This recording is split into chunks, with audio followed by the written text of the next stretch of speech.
to allow all attendees to hear you. This system will notify you once you begin your broadcast. Thank you for joining us today on the ICARE webinar for the pilot program. My name is Ann Wong, and I am from the Illinois chapter, American Academy of Pediatrics, and I will be your host for today's webinar. So this program is brought to you with the funding and guidance from the Chicago Department of Public Health. Before we begin the webinar, I just want to go over a few housekeeping items. If you have any questions during the presentation, please enter them into the question box on your control panel of the webinar located on the right-hand side of your screen. All participant phone lines are muted and the webinar is being recorded. At the end of the webinar, by the end of business day, you will all receive an email with a link to the recorded webinar as well as the PowerPoint slides. So now we are going to conduct a poll. I just want to see how many people are currently using ICARE. I'm going to give everyone about 10 seconds to get this question answered.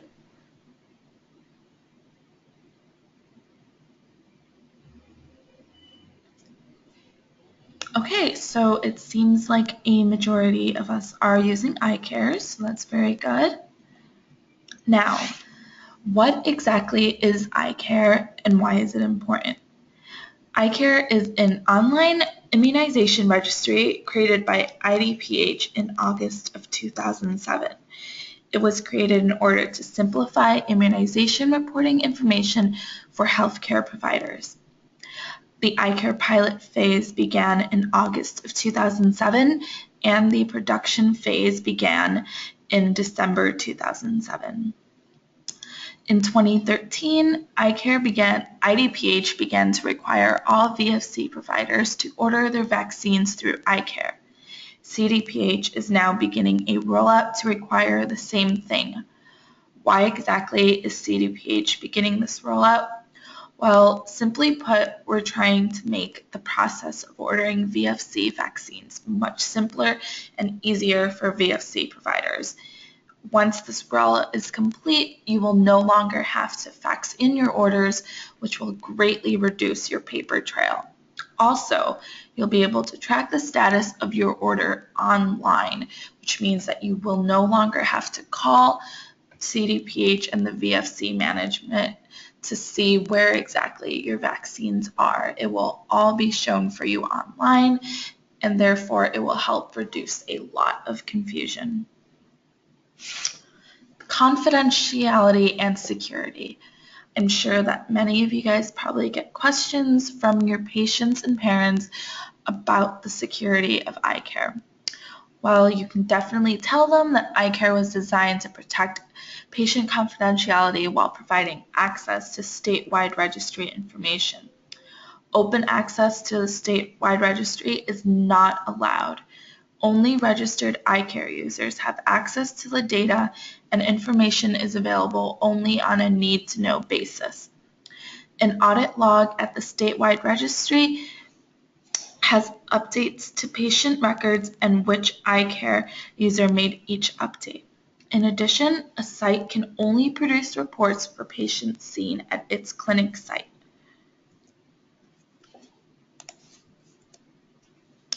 This is the ICARE user agreement. It's a bit long. I'm just going to highlight two of the most important points in it.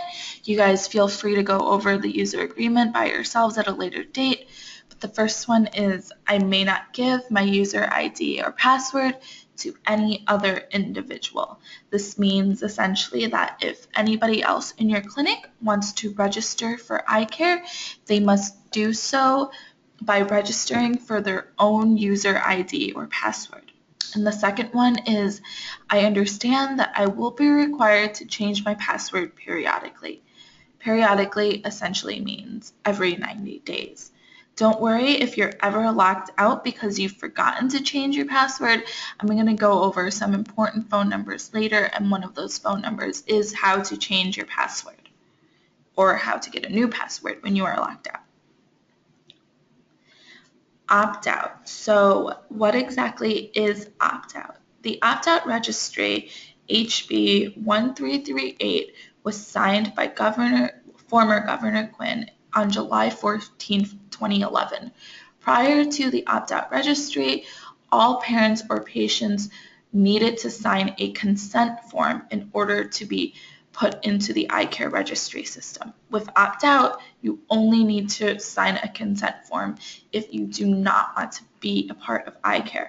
This makes it much simpler for everyone to simply be in the ICARE registry system, and also helps to prevent a lot of additional paperwork.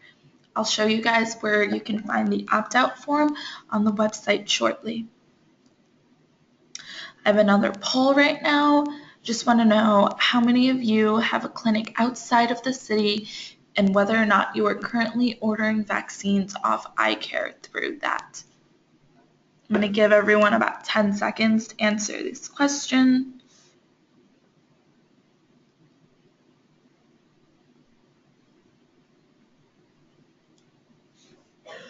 Okay, so it looks like not many of us, but it's good to know that some of us do have experience ordering our ICARE vaccines. So now I'm going to go over some of our learning objectives for today's webinar. First, we are going to review how to obtain an ICARE login. We will then review the ICARE registry functions and features, the ICARE vaccine ordering module, the temperature log and appliance module. We will also review EMR and share ICARE personnel and support contact information. So, how do we obtain an ICARE user login? There are 3 forms that one must complete in order to create a login with ICARE. This first bullet point is only applicable if you need to enroll your brand new clinic. That would be the provider site enrollment form. The other 3 forms which are required to create a login of ICARE: first, you must go to the ICARE web portal registration website at idphnet.illinois.gov. This must be completed by each individual, and then you must print and sign the individual user agreement and confidentiality statement. Once again, this must be signed by each individual. Then once you've filled everything out, please print and fax to CDPH at 312-746-6220 or contact Dan Ferrazzano at ypg9@cdc.gov. Individual login. Once you actually have your login, what are the requirements in order to use the ICARE website? First, you must have Adobe Reader. This is because all of the reports that are generated off of ICARE will be generated through PDF, and so therefore you need Adobe. Second, high-speed internet, because ICARE is an online registry system, so therefore you need internet. And the last is that ICARE is only compatible with Internet Explorer. Even if you find that you're able to log in and access ICARE through a different web browser, you will not be able to properly generate reports through a browser that is not Internet Explorer. This is the ICARE website. It is dph.partner.illinois.gov. Logging into ICARE. So now we are going to log into ICARE. I have the site pulled up over here, and I'm going to change it to a private computer. Now, really important, I need to change my domain to DPH employees. Please be sure that when you are logging into ICARE on your own, you must change your domain to DPH employees, otherwise you will not be able to log in. I'm going to be logging into a training site today, so I can make changes and edits and updates to ICARE without worrying about any permanent changes. So then I go to Applications and Test Apps, and I click on ICARE Test. This is the homepage that everyone will get when they log into ICARE. As you can see, these will be your news and announcements. This is where all the latest updates will be. Test sites, so there isn't anything. Immunization schedules, 0 to 18, catch-up schedules, anything. Click here on this drop-down box and they will be here. Training site, so not there. A bunch of links to important immunization websites. And then contacts. These are ID page numbers. This will be updated with CD page numbers when you log in individually. So I just want to quickly highlight this number right here, 1-800-366-8768. You would push option 1. This is the number that you would call if you were ever locked out of ICARE. Now I'm going to scroll down, go to the left-hand side to ICARE shortcuts. We have the ICARE registration instructions, the ICARE security and confidentiality policy, a user manual, the patient opt-out form that I mentioned earlier comes in English and Spanish, the ICARE fact sheets, English and Spanish, some training videos, and the CDC Pink Book online. Now I'm going to click on training videos. This is a great resource for everyone to use whenever they are looking to train staff at their clinic. I'm sure that many of your clinics have high turnaround and you will constantly have new users to ICARE. It's really helpful for you guys to show some of these videos that will definitely help you guys out.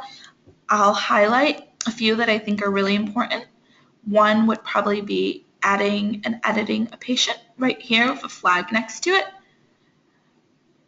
The VFC activation checklist, and the VFC ordering. So now I am going to go into our patients module and begin to show you guys some things in ICARE. So I'm going to scroll up and patients is underneath home. I'm going to click on that. And this is the page that I come up to. So this is the site, this is the link that you would click on whenever you would want to add a new patient, edit a new patient, or search for a new patient.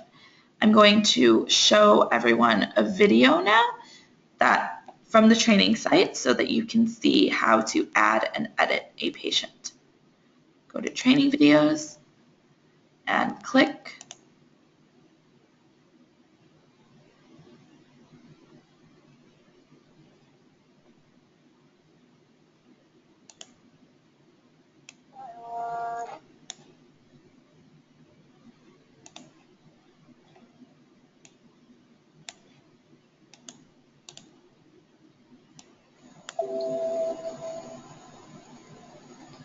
This video discusses adding and editing a patient.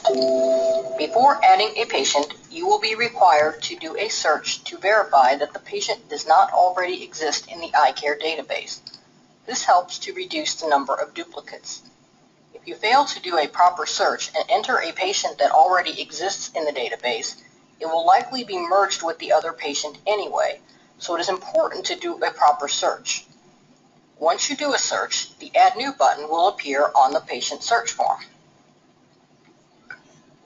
So to add a new patient, click on the Patients module and search for the patient by name. The search will be done in your current clinic first and will automatically search statewide if the patient is not found in your clinic. Since it was not found, the Add New button will appear and we'll click on it to launch the Add a Patient pop-up. The information that I entered in the individual search fields is transferred over to the Add a Patient form. Required fields are marked with a red asterisk. To add our patient, we'll enter the last name, first name, date of birth, sex, and VFC status. Multiple births indicate whether it is a single birth or multiples. For twins, you would enter 1 of 2 and 2 of 2. It's important to enter this information accurately for twins in order to prevent twins with a similar first name, the same exact date of birth and address from being merged. Since our fictional patient is not a multiple, we will leave this as one of one and click the confirmation checkbox. We can also enter any of the optional fields that we wish. The right side of the form shows the contact information. If the patient is an adult or over the age of 18, we would enter him as a self-contact. If he is a minor, we would enter a parent contact. In this case, we'll enter his mother as his primary contact. Once you choose a non-self-contact type, the last name and first name will appear for entry.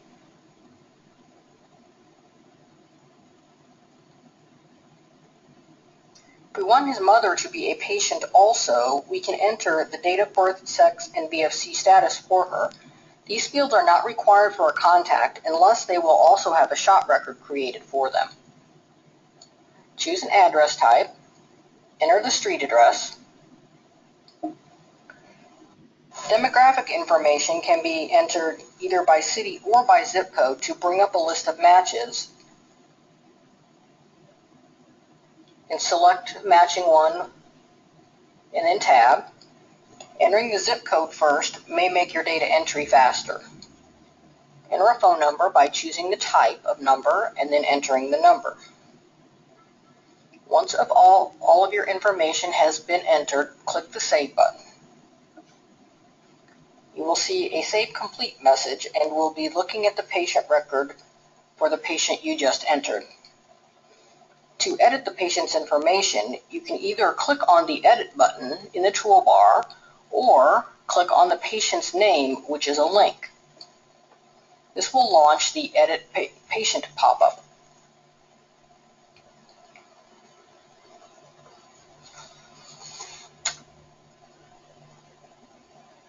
Add a middle name for the patient and then click Save.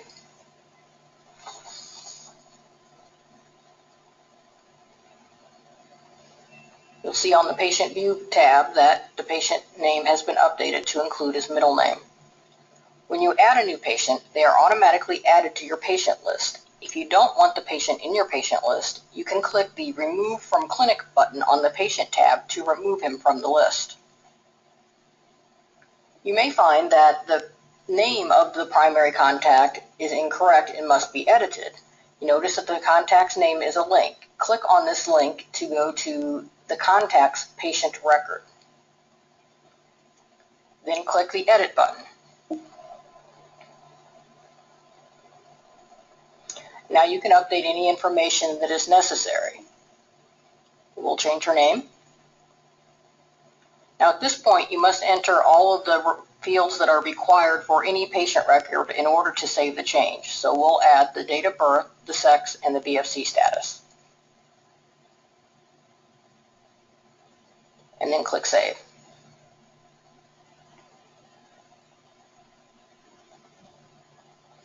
You can see that her name has been updated on the patient view. To go back to our original patient record, click the Contacts tab and then click on the name for the child record. You can see that her name has also been updated here. This concludes the video on adding and editing patients. Okay, so that was a video to go over the adding and editing patients. I am now going to go over that a little bit for everyone on my own. So I'm going to go click into patients, and this is the page that comes up. So whenever I search for a new patient, a patient is not in my current clinic. Doesn't mean that they haven't already been entered into the registry by some other clinic before. As you can see also, this Add New button, it's faded because we haven't done a search yet. So you can enter in as many details as you want for the search. You can see you can have ID numbers, Medicaid, Medicare, C-Stone, chart. You can even go into address. You can have patient status filter, more search options just to tell you how many patients you want on one site. But today we're just going to do a last name and a first name. So I'm going to do Wong and then Carol, and I'm going to click search. As you can see here, this button now is highlighted, so I can click this add new patient button if I decide that neither of these Carol Wongs are the Carols that I'm looking for. But I'm looking for a Carol that was born in 2008, so I'm going to click on her name now. And if I wanted, this is the page that comes up when you click on a name. If I now wanted to edit any of Carol's information, I would click either her name or edit. I'm going to click her name today. And now this is the page that pops up for you to edit things. Everything that has the red asterisk is a required field. I'm just going to highlight a few important things here. One is the VFC status. Always make sure that the VFC status is correct. The other thing is multiple births. This, in case it's a little bit confusing, is whether or not it's basically to identify whether or not Carol is a twin or a triplet and so on. So she's 2 of 2 right now, which means that she is the younger of a set of twins. If it was just her, it would just be 1 of 1. So the other thing, of course, is the contact. You can see it is her mom, so that's correct, so we can leave it alone. And the other thing that was mentioned, I'm going to just do it right here for everyone, is I always find that it's the best to enter in the zip code first, because as you can see, I'm entering the zip code right now, and when it's entered, it's not working, but normally when it's entered, it should populate so that I can choose,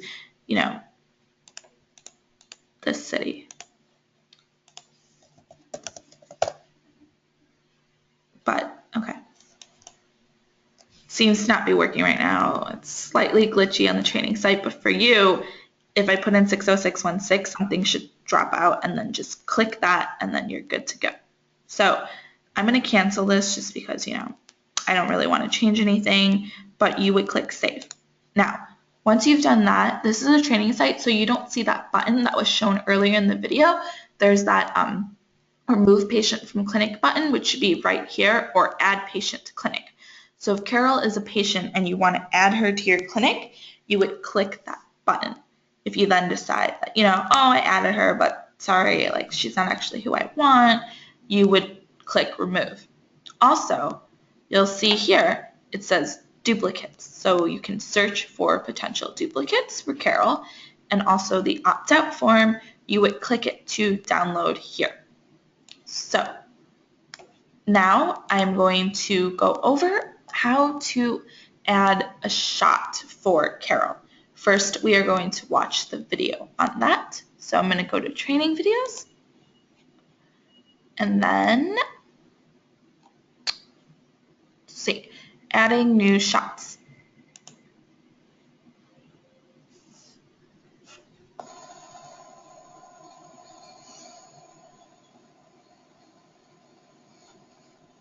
This video discusses adding shots to a patient. There are 2 ways to add shots in ICARE, the single shot method and the multiple shot method. The single shot method is a quick and easy way to add a single shot to a patient. The multiple shot method allows you to add multiple shots at once. Click on the Shots tab to see this patient shot status. The Shots tab will show you both valid and invalid shots given, and forecasted shots due and overdue. The status column shows valid shots with a green check marks and the word OK. Invalid shots are shown with a red exclamation point and red shading. Overdue shots have a yellow exclamation point and yellow shading. Shots due at a later time are shown with a clock symbol and gray shading. Patient shot refusals are shown with purple shading. Only shot groups that are forecasted and given for the patient will appear. For shots given, you will see the vaccine group, the delete checkbox, which is used to mark shots for deletion, the dose number and vaccine name, lot number, shot date, status, and reporting clinic. For shots given within your clinic, the provider and vaccinator will appear under the reporting clinic. Shots that were not given by your clinic appear as a link, and when you click on them, it will show you the provider and vaccinator information. You can only edit shots that were given by your clinic group. There are 4 available views for viewing shots. You can change the Select View radio button to change your view. You can change which view is selected by default by visiting the Settings module. The Details view shows all of the data about each shot and allows the shot to be edited if it was given by your clinic group. You can also mark shots for deletion on the Details view. The Short view is similar to the Details view but shows less information about each shot. The Grid view shows only valid shots in a grid form. The Deleted view shows shots that have been marked for deletion and allows you to undelete shots if needed. You can mark for deletion shots given by any clinic or imported from another system, such as Cornerstone or an HL7 site. You also see options here to view adverse events, contraindications, and immunities for this patient. This topic is discussed in detail in another video.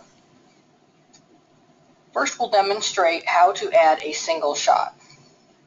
Go back to the Details view. Click on the group name to launch the Add a Patient Shot pop-up. Required fields are marked with a red asterisk and are the vaccine name and the date given. Fields will pre-fill where defaults have been set up. The vaccine name and lot number, as well as body site and body route, can have defaults set in the Vaccines module when you are entering your lot numbers. The VFC status will default to the VFC status of the patient.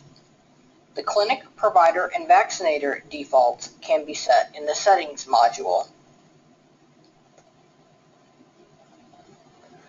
When you choose a vaccine name, all available in-stock lot numbers will appear in the lot number drop-down list.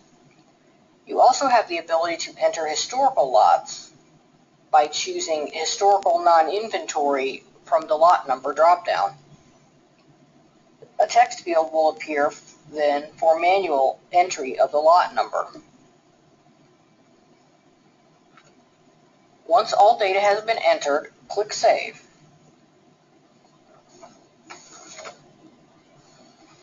You can see the flu shot we just entered on the Shots tab.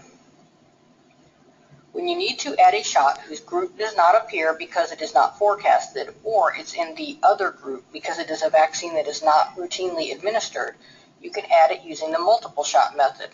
When you want to add multiple shots, click the Add Shots button on the Shots tab of the patient view. The Add Patient Shots pop-up will appear. You can add shots from either current or historical. If you choose current, you will be required to use lots from your vaccine inventory, and defaults will pre-fill as they do when you are adding single shots.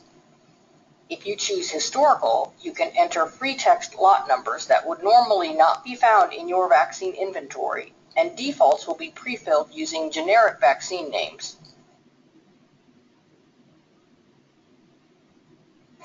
The Add Patient Shots pop-up allows you to choose up to 5 visit dates and to select the vaccine groups given on each date. Let's give an example of adding current shots, that is, shots given with lots from our vaccine inventory.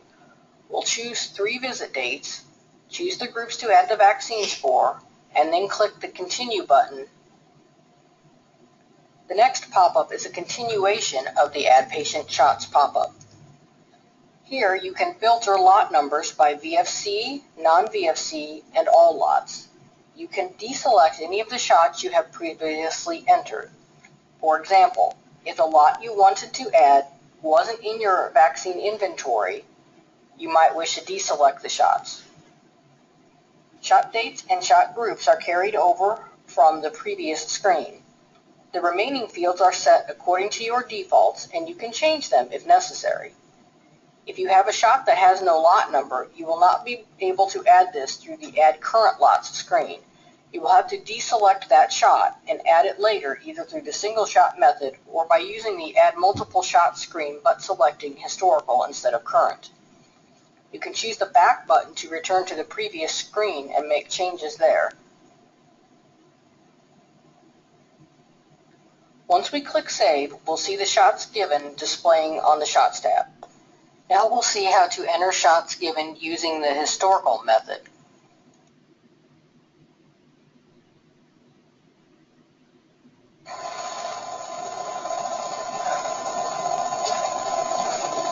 Choose Historical, enter a date, and choose one or more shot groups. Click Continue. Notice that you can no longer select between VFC and non-VFC lots since we're not using vaccine inventory. Instead of a drop-down to choose lot numbers from your inventory, you'll see a free text box for manual entry of the lot numbers. Your vaccine names will be defaulted to the generic defaults for the groups. You can deselect shots if necessary. Body site and route will not default. The provider and vaccinator will be unknown since it's historical. Click Save.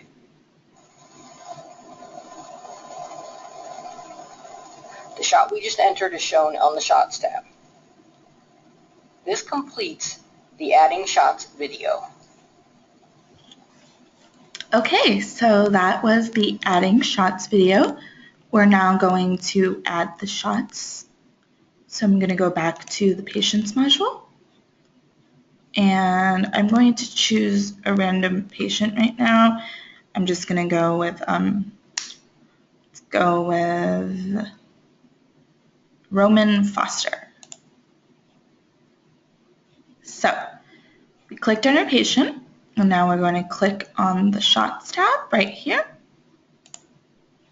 And as you can see, this is the drop-down box for everything that shows up. It shows you all the shot groups, when it's overdue, everything that he needs, MMR, PNE, whether he's okay, overdue, if he refused it. So I'm going to click on MMR because it says overdue. And this is what you get. You would choose the vaccine name, then click on the clinic if you're a multi-site clinic. Just going to choose one randomly. This is lot number. This is where you would enter in the lot number. Yours would populate automatically if your inventory. This is a test site, so there just isn't anything. Then you would put the date given. The VFC status is already pre-populated. You can enter in the body site, the body route, the provider, the clinic. And this is something that wasn't shown in the video. I'm going to show you guys how to enter in a shot refusal. Shot refusals are important because, to note, because you can have this in the future if a patient ever comes in and asks, like, why didn't you give my child this shot? You can pull up their chart and say, I offered it to you on this date, but you refused it. So it's right here in between save and cancel. I'm going to click on that. And this is what you get. You get substance refusal code and parental decision, religious exemption, other, or patient decision. I'm going to make it a parental decision. Click on that.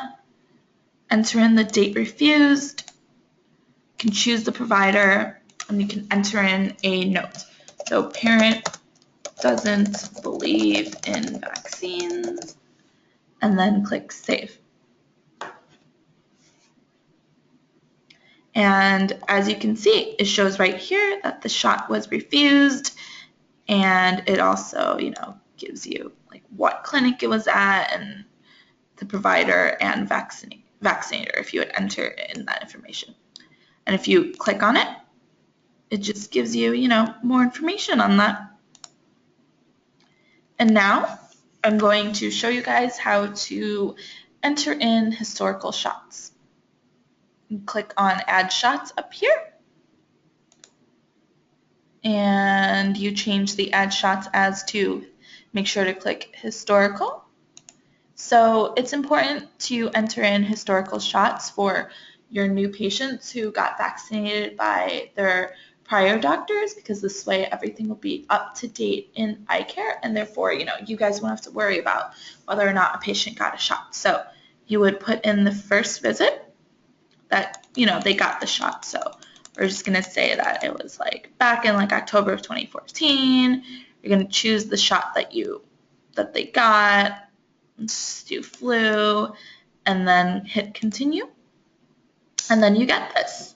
And as you can see here, you still enter in like the same type of information, but the lot number is something that you would manually enter if you knew it.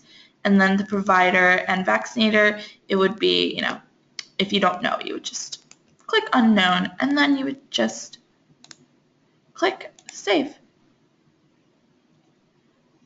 And as we can see, it now shows up that you got it. So that is how you would enter in a brand new shot and also a historical shot. So now we are going to enter in to our vaccines module. So when you click on the vaccines module, this is the page that you will get. I'm going to click into it now so that everyone can see.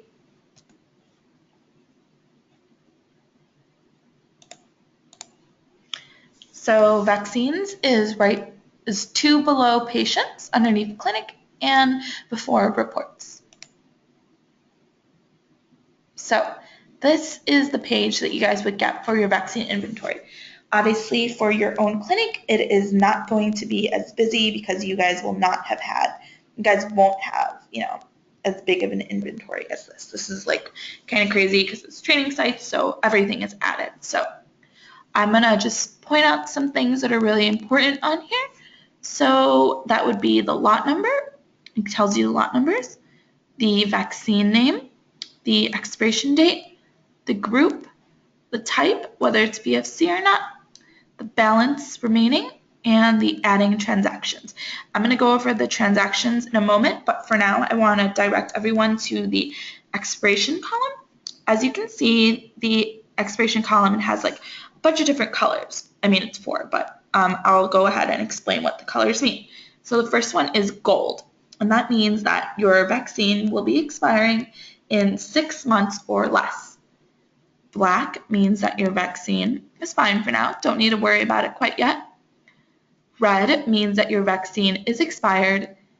And orange means that your vaccine will expire in 3 months or less. So it's just a nice handy tool for everyone to know about, their vaccines and when they're going to expire. So now I'm going to go to add transactions. And what exactly is a transaction? It's basically whenever, you've wasted a shot, you want to enter in that a vaccine is expired, it's all of that. So I'm just going to click here, add transaction,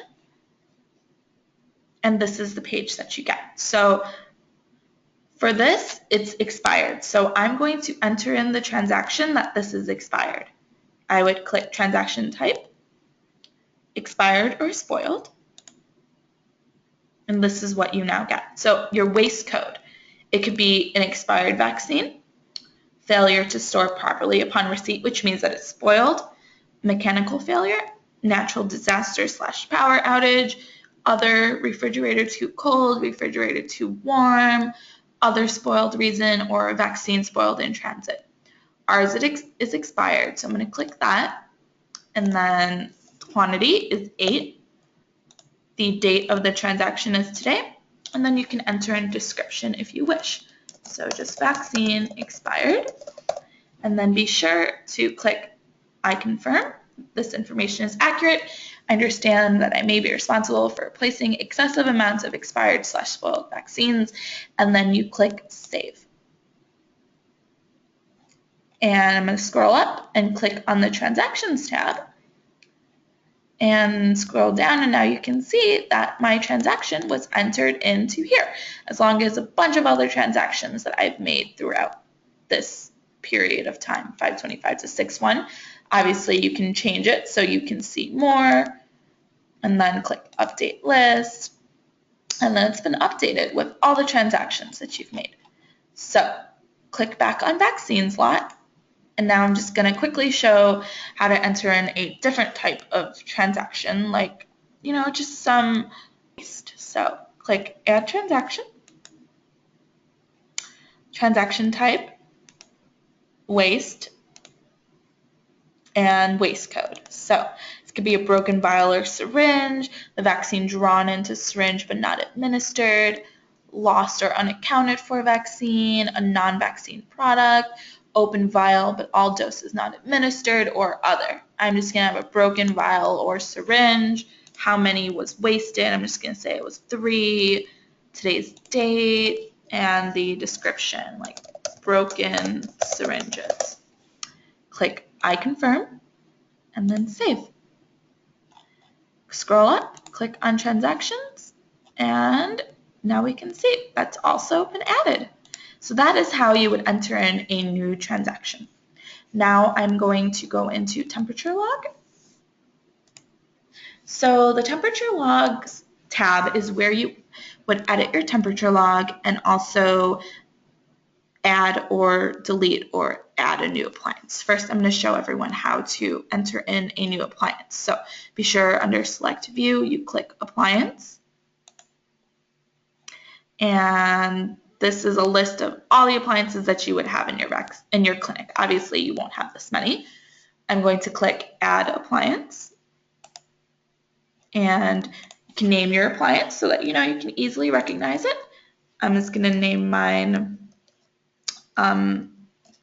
Ashley. I'm going to make Ashley a refrigerator or a freezer, you can choose.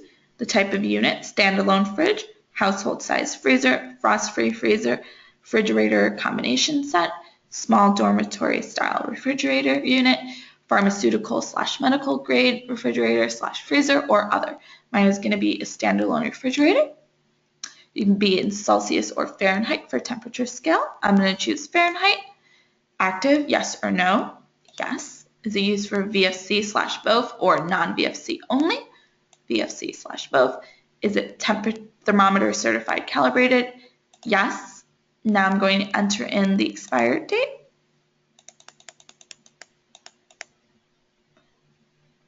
And then I'm going to hit save. And if you ever want to edit a refrigerator, say the certification date is now over, you would simply click on the appliance name, and then you can edit it all right here. And then you would click save. So now we are going to go into our temperature logs. So in order to edit the temperature log, you need to click edit temperature log. And you need to enter AM and PM/close. You would enter in the temperature. Oh, and it's really important here. As you can see, I'm editing 4, 5, 6. If I wanted to do a different one, I would click next appliance, until I find the one that I want. So I'm going to edit Ashley. So Ashley, today I took her temperature and she was at 38. Then I'm going to enter my initials and the time. And then I would hit save. So be sure to enter in your temperature log AM and PM every single day. You can edit it up to the past 30 days. So, if you want, keep continuing to write everything on paper and then just enter it for the last 30 days whenever you are ready. But be sure to always edit the last 30 days. So I'm going to click save now. And that's how you edit a temperature log. Now I'm going to click on the orders tab so that we can review how to order new vaccines. So we would click on add new order. And this is what comes up. You would, if you're a part of a vaccine group, physicians group that has multiple clinics, you would choose your clinic here under the drop-down box. And then now we're going to choose our vaccine. So you would click here and choose the type of vaccine you want. I want Gardasil. Enter in how many you want. And then Tdap. Here it also tells you how many used, wasted, and you have on hand. If you click this plus button, it'll give you more detail. So as you can tell, this packaging says 10. That means I can only order my vaccines in quantities of 10. So if I entered in 25, when I click change status, I will get an error button. So these are the 3 requirements that you need to have in order to order vaccines. First is vaccine accountability. You need to make sure that your reporting is up to date for this order, the temperature log for the previous 30 days, and delivery hours. Delivery hours is where you would update and edit your delivery hours as needed. So you click on delivery hours, and this is the screen that you get. So say, you looked at it and you decided, yeah, this is right. Or you look at it and you say, oh, on Tuesday, people take lunch and nobody will be there. So we change it to 9 a.m. to 12 p.m. and then we reopen at 1 p.m. So everything else is correct. And now it's really important that you click change status. If you simply click save, your order will not be submitted and it'll just be in draft status. So I'm going to click change status. And now this is the page that you get. So be sure you click I confirm that this information is accurate as of this order date. And then click, and then says, we have an error. It says our Tuesday delivery hours are invalid. And that's because I didn't enter in when we're closing. So we enter in that now. So it's really good because it always catches your errors for you. So that's always a really handy thing about ICARE is that it helps to eliminate a lot of human error. So now I can click save. And then I get this. Are you sure you want to change the status of this order? I'm going to click OK to confirm.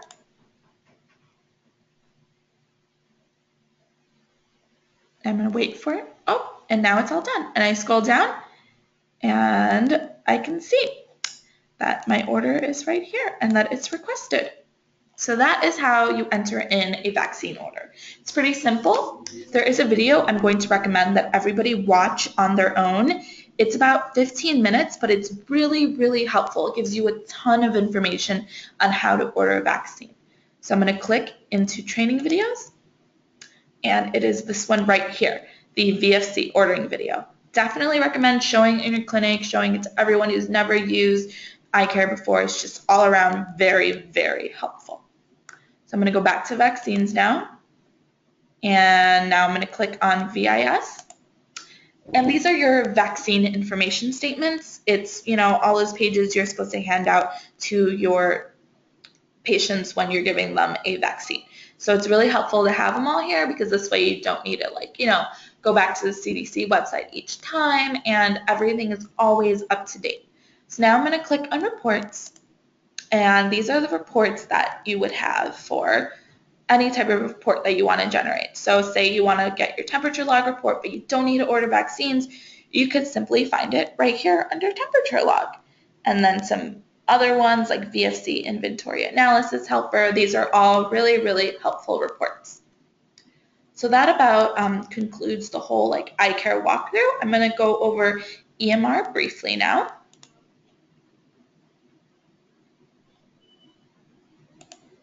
So, which do you currently use, EMR or direct entry? I'm going to give us about 10 seconds to go over this.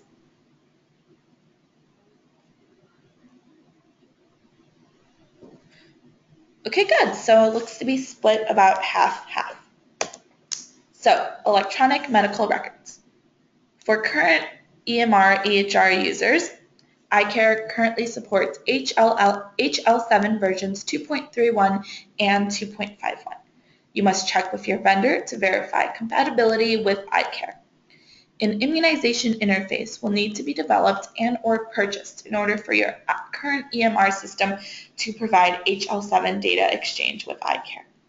If your EHR is unable to create an HL7 message, or if the provider cannot afford upgrades needed, they can contact ILHIE at kelsey.landers@illinois.gov. HL7 data exchange status. IDPH accepts/receives HL7 data exchange by two methods. One-way data transfer of unsolicited vaccine record updates to the statewide registry.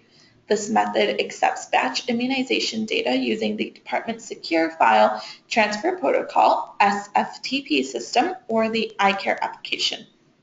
Real-time bidirectional data exchange of vaccine record updates, queries, and responses.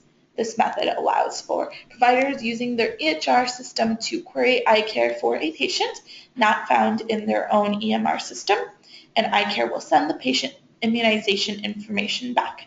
It allows for providers to send updates from their EHR directly to ICARE for immediate update. This method uses HTTP with web services. If you have any questions in regards to HL7 data transfers, contact IDPH at dph.hl7icare@illinois.gov. EMR data transfer information. In order to successfully transfer data, all of the following components are required.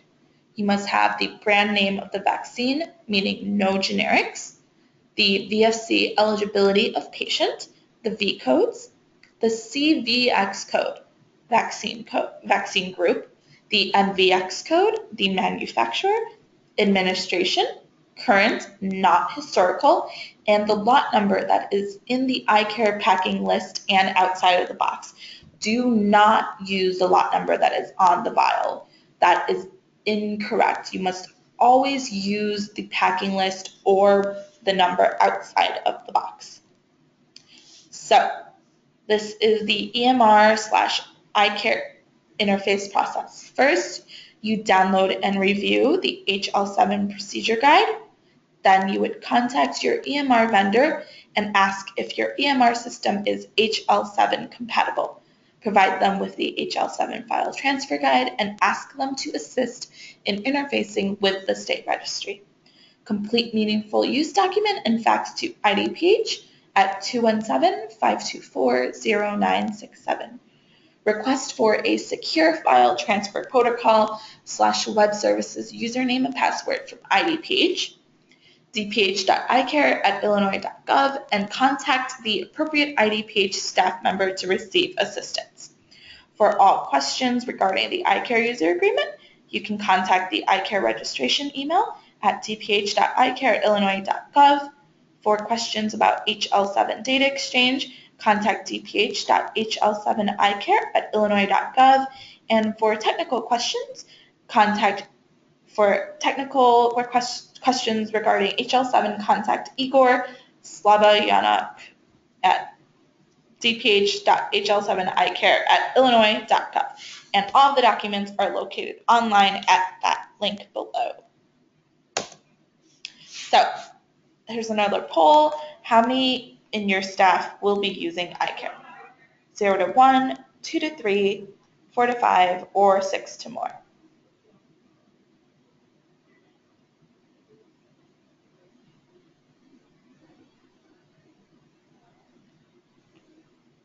Okay, wonderful. Seems to be a pretty good amount.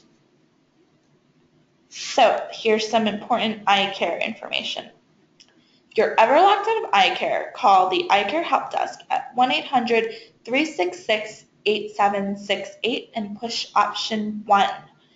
Please write this number down and keep it at your desk. It's very, very important if you are ever locked out. The ICARE email is dph.icare@illinois.gov. If you have any questions related to ICARE, you can send ICARE email support. This is your CDPH contact information. If you have any questions related to VFC ordering, please contact Vaccine Management at CDPH 312-746-5385 or email chicagovfc@cityofchicago.org. How comfortable do you now feel ordering vaccines on ICARE? Yes? No? Maybe?